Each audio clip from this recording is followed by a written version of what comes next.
है। वक्त रहता है जिसकी आंख में मोती सदा बनकर, उसी मोती को मन से बांचने का नाम कविता है। जितने भी हाथ मेरे सामने हैं, दोनों को उठा लें और जोरदार तालियों में तब्दील करके हमें अनुमति दें कि हमारा कर सके आज का ये समारोह, आज का ये कार्यक्रम। ये जो मेरे सामने भाई साहब खड़े हुए हैं, भाई साहब आप मफलर उतार दीजिए प्लीज। हाँ, जो आप आगे खड़े हो मफलर उतार दीजिए। हाँ, नहीं उतारना। एक्चुअली हम लोग दिल्ली के नजदीक रहते हैं, किसी को मफलर में देखते हैं ऐसा लगता है धरने पर बैठा हुआ है।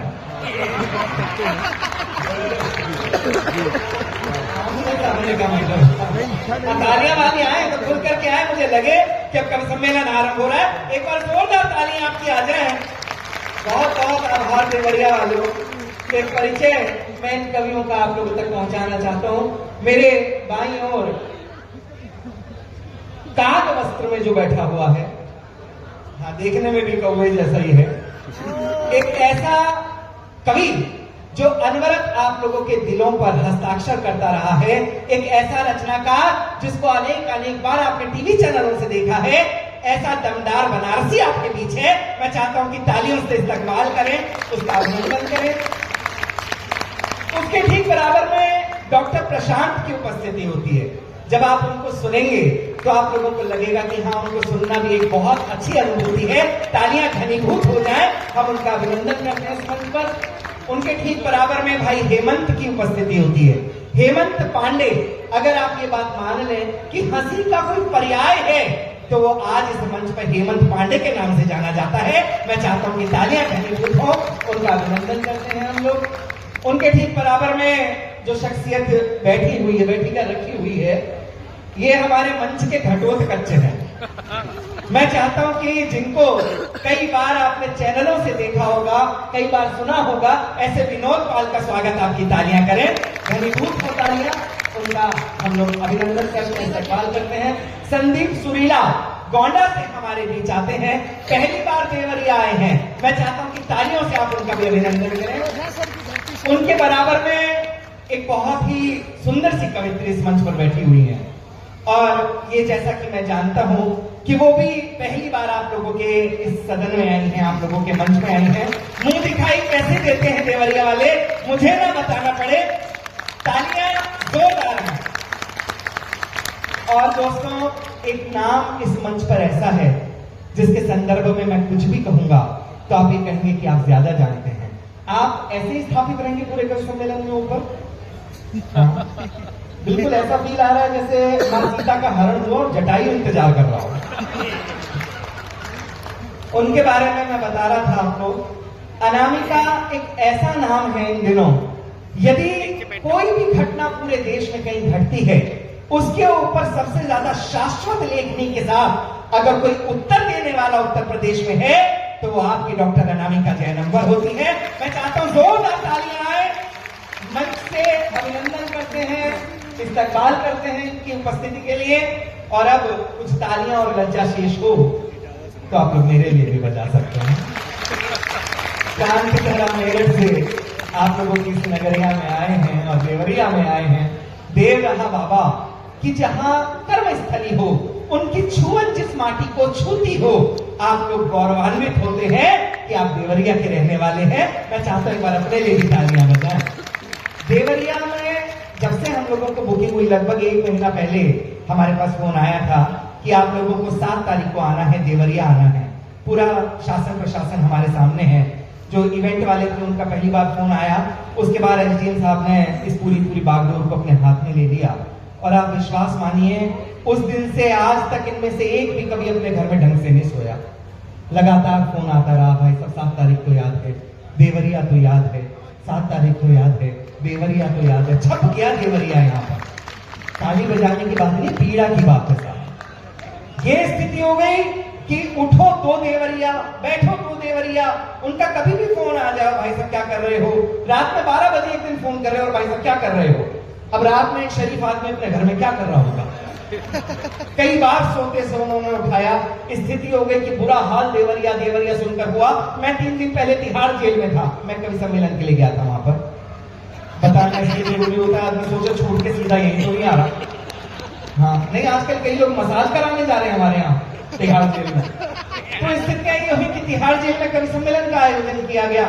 सामने, बिल्कुल सामने बिठा दिया गया आतंकवादी टुंडा। अब वीर रस का कवि और सामने आतंकवादी टुंडा, पढ़ क्या पढ़ेगा। मैं गया और मैंने डायरेक्ट उसी से संवाद शुरू किया। मैंने कहा, हे आतंकवादी शिरोमणि, आप जगह जगह जाकर के बमबारी करते हो। कभी आप अयोध्या जाते हो, कभी अक्षरधाम जाते हो, कभी मुंबई की चौपाटी पे जाते हो, कभी संसद भवन आते हो। एक बार देवरिया भी आ जाओ यार। जो जवाब उस आतंकवादी ने दिया, अगर आप लोगों को सही लगे तो आगे से पीछे तक जितने हाथ अभी तक मौन थे, हमें आदेशित करना कि हम कोई सम्मेलन आरंभ कर सके। उस आतंकवादी टुंडा ने कहा कि सौरभ, कहीं भी आतंकवादी हमला करने के लिए हमें एक प्रक्रिया से गुजरना पड़ता है, देयर इज अ प्रोसेस। मैंने कहा, वो क्या? बोले, हमारा पहला आतंकवादी जाता है और एक भीड़ भरे इलाके में साइकिल खड़ी करके आता है। उसके आधा घंटे बाद हमारा दूसरा आतंकवादी जाता है, जो साइकिल में आरडीएक्स फिट करके आता है। और उसके आधा घंटे बाद हमारा तीसरा आतंकवादी जाता है, जो उसमें ब्लास्ट करके आता है। बोले, देवरिया में हमने कई बार साइकिल खड़ी करी।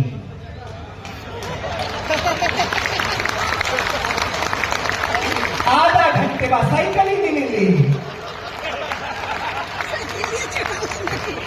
सोच रहे हैं कि काम फंस गए। 3 बार तो मेरे ऊपर नीचे जाकर अपनी कार लेके आया है कि नहीं। आइए, मैं कार्यक्रम शुरू करना चाहता हूँ। परिचय इनका सबका आपको पहुंच चुका है।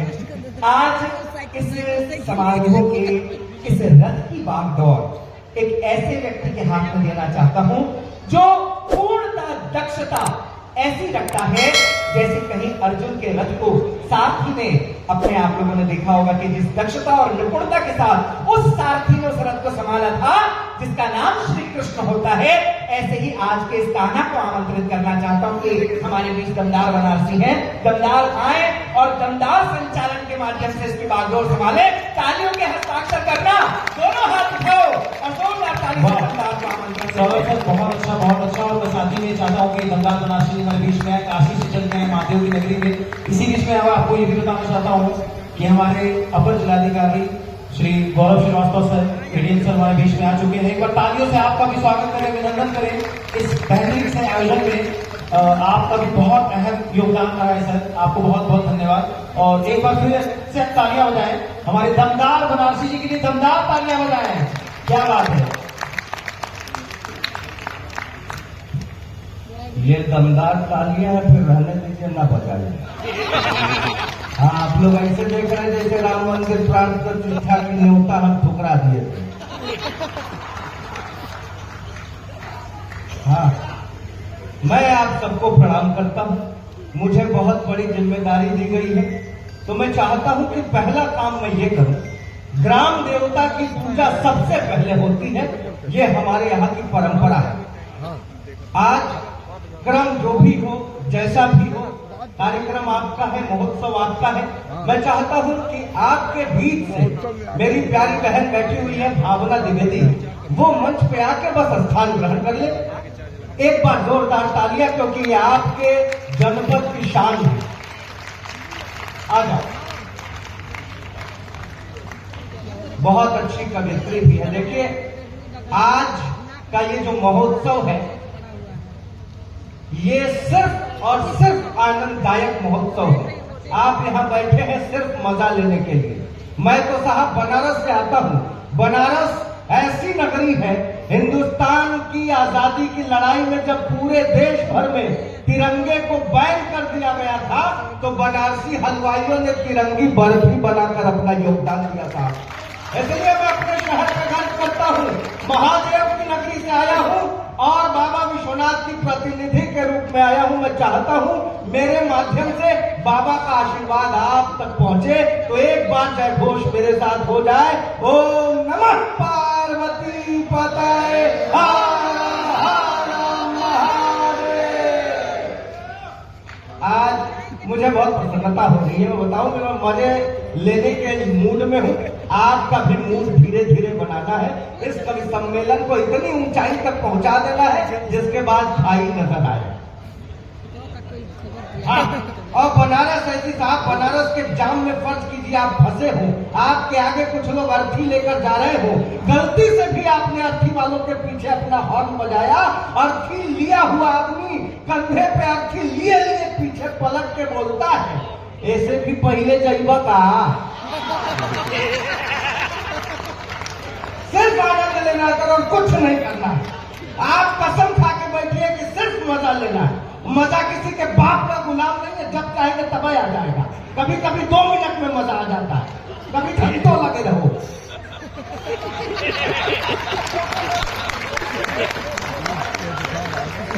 कर लेना है।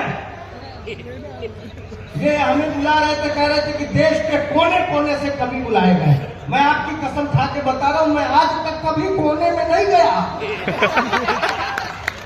अलबत्ता मैं भी दुबई से होके आ रहा हूं, और ये क्या मतलब शहर की बात कर रहे हैं भाई साहब, शहर की बात कर रहे हैं। आदरणीय सौरभ जैन सुमन जी हिंदुस्तान के बहुत बड़े संचालक हैं, फिर भी पता नहीं क्यों मुझे दे दिया मंच कि माइक पे बेटा तुम आज तुम्हारी परीक्षा हो जाए। ये जब पहली बार बनारस आए थे तो इनको कोई समझा के भेजा था, बेटा पहली बार बनारस जा रहे हो, वहां नागा बाबा बहुत होते हैं, बिना आशीर्वाद लिए मत लौटना। अब ये गंगा में डुबकी मार के जैसे सीढ़ी भाई साहब आप भी हाथ खोलेंगे तो मजा आएगा। हमें कवि सम्मेलन शुरू करना है, मैं कोई कवि मूवी के रूप में नहीं, संचालक की भूमिका में, इसलिए जितने लोग हैं हाथ खोलना चाहिए। हाँ, और कुछ खुले ना खुले हाथ जरूर खोले।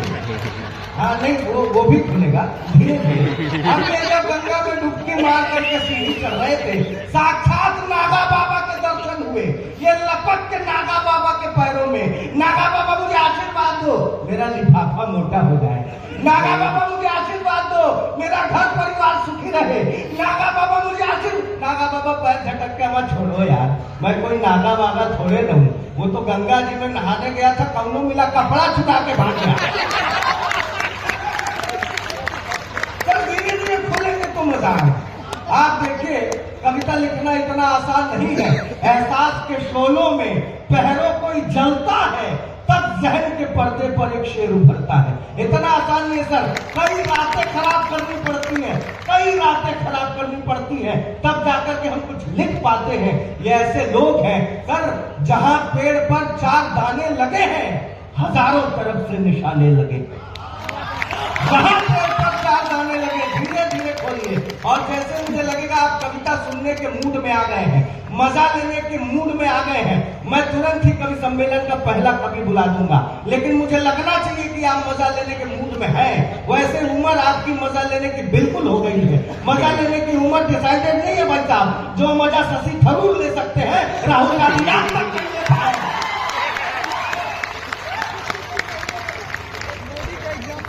सर इतनी रातें खराब करके कोई कवि अगर कविता लिख रहा है, दिल जलाकर कविता लिख रहा है, तो कम से कम उसे सुनने के लिए सिर्फ हाथ से ताली नहीं बजानी है, सिर्फ कान से सुनना नहीं है, आपको भी दिल से सुनना पड़ेगा और दिल तक उतारना पड़ेगा। आइए सिर्फ 4 मिसरे देता हूं और इन्हीं 4 पंक्तियों से आप मंच उठा देंगे तो मैं पहले कवि को बुला दूंगा।